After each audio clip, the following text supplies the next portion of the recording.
St. Vincent is my guest today. She is not only a musician, a songwriter, a producer, but she's a trailblazer. She's an innovator and a pioneer.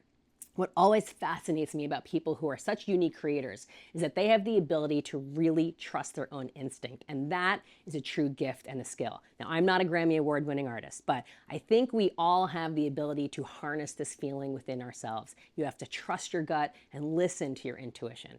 Now, there is a story of mine that comes to mind, and I can truly recall this as a turning point for me, taking my own advice. I am blessed with incredible parents. They have always showered me with love and have always been in my corner. And now, as an adult even, more than ever. They have also set an incredible example for me of how to raise my own boys.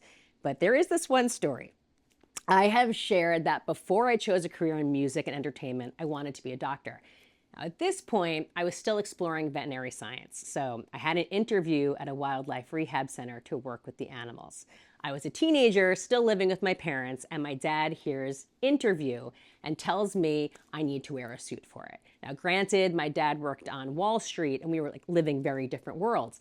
In my heart of hearts, I just didn't think I was supposed to wear a suit, nor did I own one.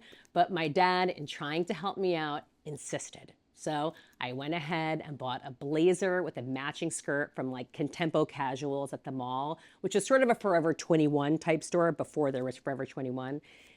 He then kindly drives me to the interview. He waits for me in the parking lot. He's the best. Now, because we're at a wildlife rehab center, the office is literally in the woods. It's in a state park. And I am wearing pumps, this cheesy pinstripe blazer and a skirt, walking through actual trails to the office.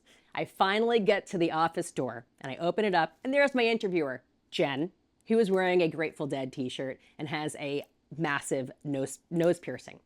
I immediately apologize for being so overdressed and I tell her the whole story. And although she laughed, I knew in that moment, from here on out, I absolutely had to go with my gut. And that although I love my parents, I had to start being my own person.